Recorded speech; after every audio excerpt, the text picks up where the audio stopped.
Hello friends, मैं विनय Jain vigil IAS। जैसा कि आप स्क्रीन पर देख रहे होंगे, MPPSC मेंस पेपर 3 में यूनिट 8 जो कि ऊर्जा स्रोत प्रबंधन और उससे संबंधित मुद्दों पर आधारित है, इस नोट्स को आज हम आपके सामने डिस्प्ले करेंगे और इसकी जो महत्वपूर्ण विशेषताएं हैं वो आपको हम बताएंगे और आप इससे ये जान पाएंगे कि एक ऑर्गेनाइज्ड मटेरियल या स्टडी मटेरियल क्या होता है और हमें किस तरह से नोट्स बनाना चाहिए और जो नोट्स हम बनाएंगे वो हमारे लिए एग्ज़ाम की दृष्टि से कितने महत्वपूर्ण हो सकते हैं। तो देखिए, सबसे पहले आप देखेंगे कि सिलेबस हम देख लेते हैं एक बार। सबसे पहले सरसरी निगाह से सिलेबस ये दिया हुआ है, आप देख सकते हैं यहाँ पे विषय सूची, और इस विषय सूची में जो सिलेबस है उसको थोड़ा सा डिकोड करना ज़रूरी है ना। जैसे सपोज दैट कि यहाँ पे आप देख रहे हैं ऊर्जा के पारंपरिक और गैर पारंपरिक स्रोत, अर्थ, परिभाषा, उदाहरण और अंतर। तो ये जो टॉपिक है, अगर आप इसके सारे आप सब टॉपिक पढ़ेंगे तो आपको उसमें स्पष्ट तौर पर एक चीज़ सीधे तौर पर समझ में आएगी कि इसमें ये जो टॉपिक है आपका वो करेंट अफेयर्स बेस्ड है ना, और साथ में ट्रेडिशनल भी है, और कुछ सब टॉपिक इसमें ऐसे हैं जो आपके लिए चैलेंजिंग है, उसका कंटेंट इजीली आपको मिलता नहीं है। आजकल अभ्यर्थियों की गूगल पर, इंटरनेट पर निर्भरता बहुत ज़्यादा बढ़ती जा रही है, तो उसको भी आप एक बार चेक कर लें और देखें क्या उसमें ये टॉपिक दिए गए हैं।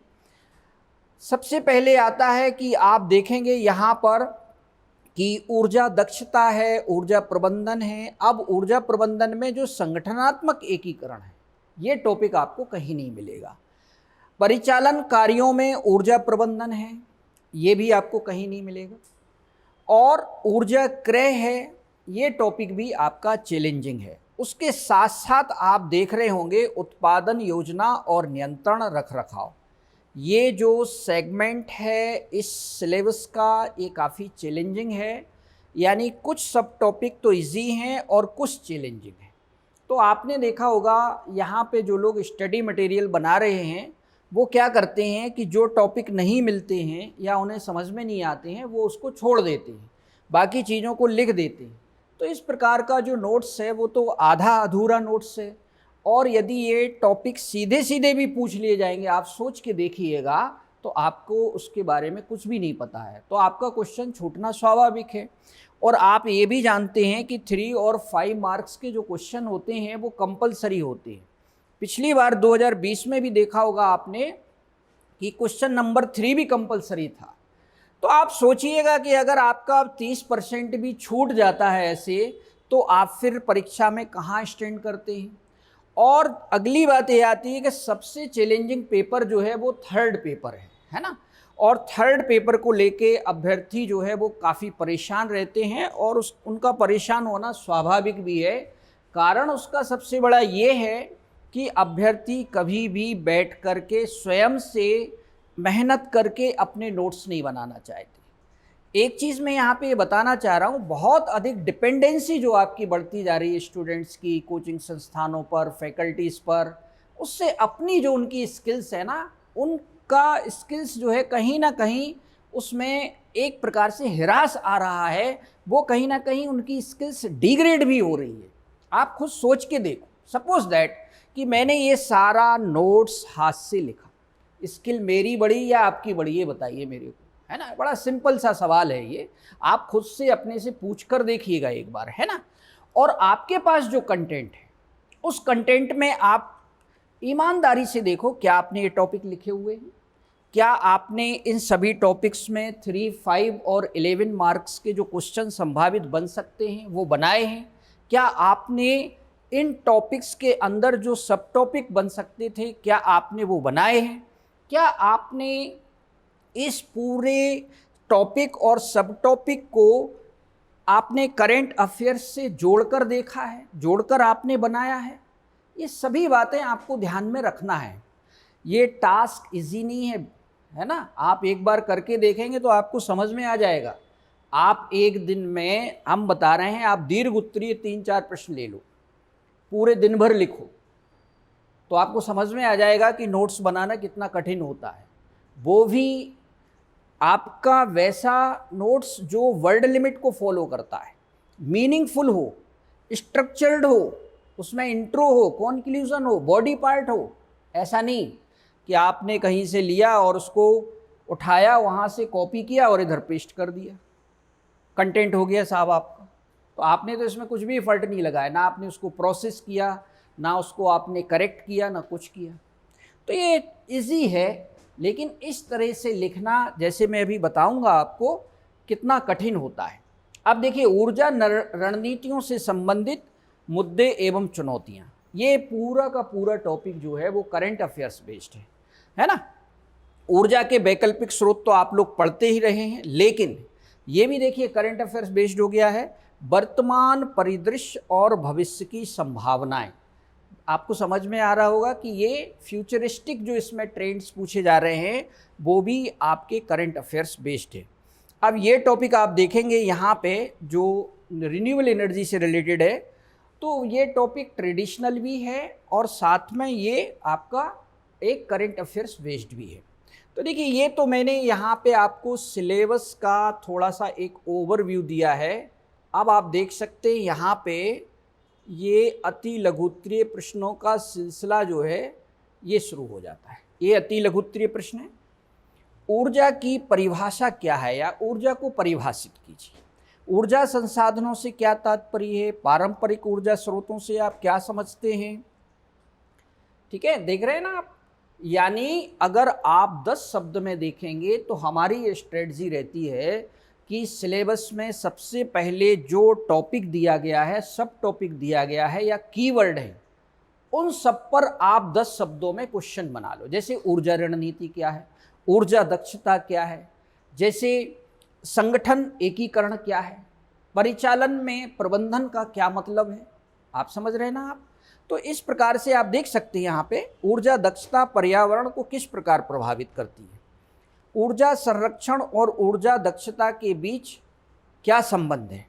और इसमें ये भी आप देखेंगे कि 2020 में जो प्रश्न आपसे पूछे गए थे, उन प्रश्नों को भी हमने इसमें शामिल किया है, चाहे वो 10 शब्द वाले हों, चाहे 50 वर्ड वाले हो। आप देखिएगा यहाँ पे, ये अभी आपका यहाँ पे मैं रोकता हूँ, ग्राम उजाला योजना है ना, ये सब आपने देखा होगा। नोडल एजेंसी कौन सी है विद्युत के लिए, वो ये सब हमने यहाँ पे करंट अफेयर बेस्ड इसको बनाया है।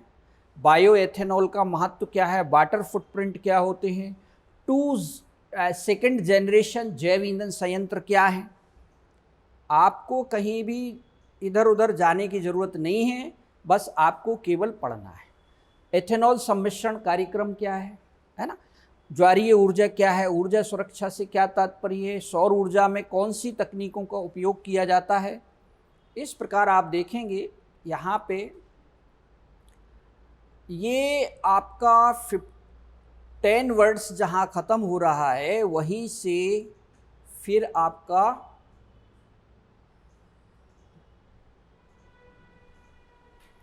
50 वर्ड्स शुरू हो जाता है ना। देखिए,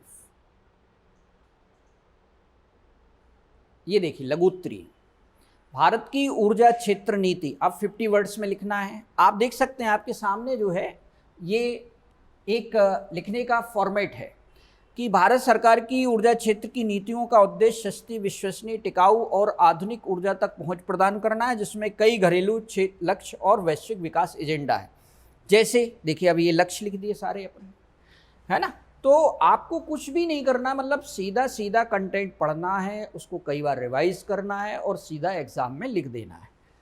इसी तरह से देखिए 50 वर्ड्स में और भी जो आपके क्वेश्चन हैं, 4E क्या है।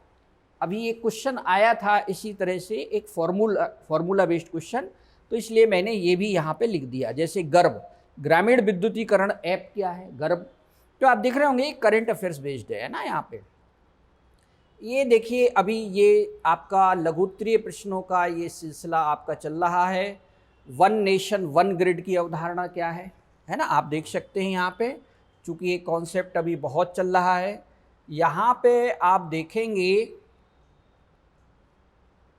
तो ये जो पिछले वर्ष के क्वेश्चन है उसका हमने यहाँ पे सॉल्यूशन भी आपको दिया है ना। जैसे ये क्वेश्चन पूछा गया था, पारंपरिक और गैर पारंपरिक ऊर्जा स्रोतों में अंतर बताइए। देखिए एमपीपीएससी 2020 50 वर्ड्स में कैसे लिखना है ये भी देखिए। आपको इसकी लैंग्वेज भी वैसे ही लगेगी जैसे कि आपको एग्जाम में लिखना होता है ना। तो क्योंकि ये पूरा हाथ से लिखा गया नोट से, तो आप पढ़ेंगे उसको तो आपको समझ में आएगा, है ना। तो ये सॉल्यूशन मैंने आपको दिखाया है यहाँ पे। देखिए जैव ईंधन पर राष्ट्रीय नीति 2018, फिर यहाँ पे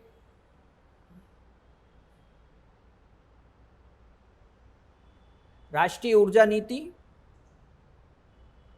ऊर्जा नीति के सामाजिक एवं राजनीतिक कारकों पर चर्चा कीजिए। देखिए एमपीपीएससी 2020 में पूछा गया है ये। यहाँ पे देखिए आप, ये पूरा लिखा हुआ है हमने। ये 200 वर्ड्स वाले क्वेश्चन शुरू हो गए हैं यहाँ पे।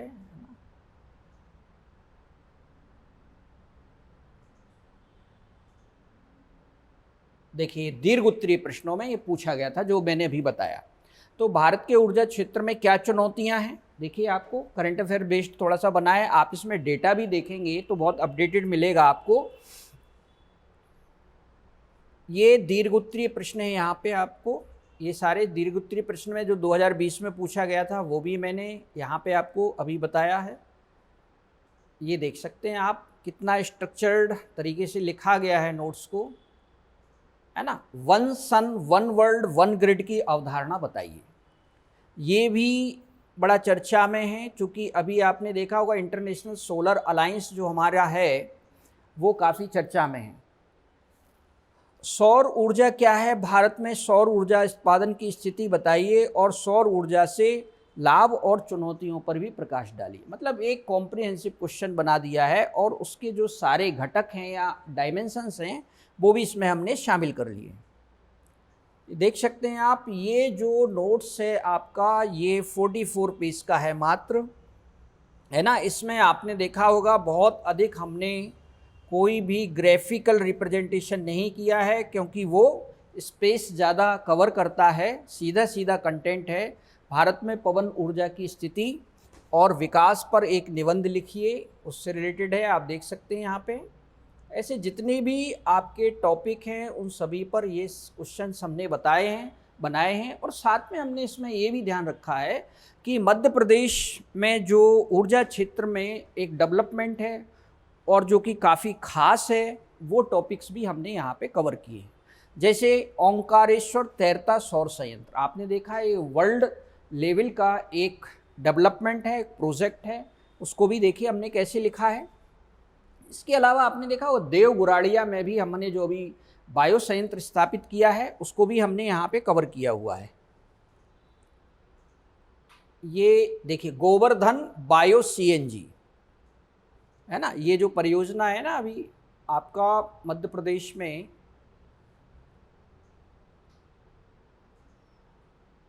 ओंकारेश्वर के बाद ही लिखा है मैंने।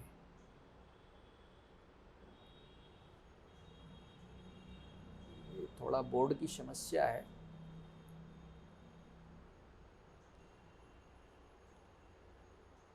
ये देखिए Govardhan bio CNG plant Devguradia Indore, तो उसमें आपने देखा होगा पूरा सारा हमने इसमें लिखा हुआ है 200 वर्ड्स में। ये भी आपको पूछा जा सकता है। फिर ऊर्जा प्रबंधन प्रणाली के मूल सिद्धांत क्या है, तो आप देखेंगे क्वेश्चन का क्वालिटी और क्वेश्चंस के पूछे जाने की संभावना कितनी है ये आप खुद इस कंटेंट में देख सकते हैं।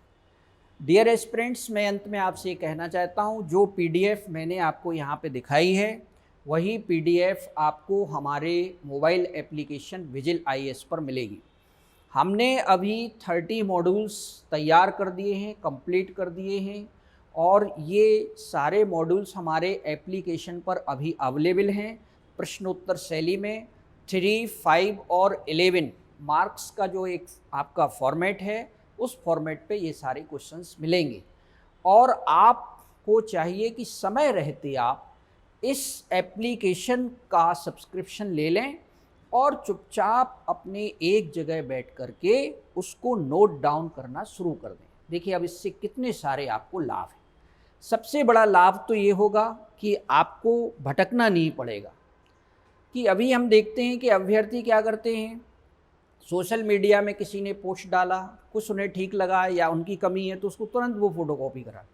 तो ये तरह तरह का जो है आपके पास कंटेंट होगा, तरह तरह की उसकी लैंग्वेज होगी, तरह तरह से लोगों ने लिखा होगा। तो ये भानुमति का कुनबा आपने एक तरह से जोड़ लिया। ना उसमें भाषा है, ना उसमें यूनिफॉर्मिटी है, ना कुछ है। दूसरी बात, जब आप इसको लिखेंगे तो आप बिज़ी हो जाएंगे, ये दूसरा फ़ायदा है। तीसरा फ़ायदा ये है, आपकी auto answer writing skill develop हो जाएगी, ये तीसरा बड़ा फ़ायदा है। चौथा बड़ा फ़ायदा ये है कि चूँकि आपको एक व्यवस्थित और वेल प्रिपेयर्ड नोट्स आपको मिल रहा है, तो आप उसका अधिक से अधिक बार रिवीजन कर पाएंगे, है ना। ये भी एक इसका फ़ायदा है। अगला फ़ायदा ये है कि आप कहीं पर भी टेस्ट सीरीज़ करते हैं, मेरे यहाँ कहीं भी किसी भी प्लेटफॉर्म पर, तो जब आप उस टेस्ट को आप सॉल्व करेंगे, लगाएंगे, उसमें पार्टिसिपेट करेंगे, तो आप में एक कॉन्फिडेंस भी बिल्ड हो जाएगा। और सबसे बड़ी बात, आप अगर ऐसा कंटेंट पढ़ेंगे तो आप सोच के देखिए, जब आप एग्ज़ाम में लिखने जाएंगे तो आप वहाँ पे आपको दिक्कत नहीं आएगी। क्यों? क्योंकि आपने इंट्रो बनाना सीख लिया, आपने बॉडी पार्ट बनाना सीख लिया, आपने कॉन्क्लूज़न बनाना सीख लिया, और सबसे बड़ी बात, आपने शब्द सीमा के अंदर लिखना सीख लिया।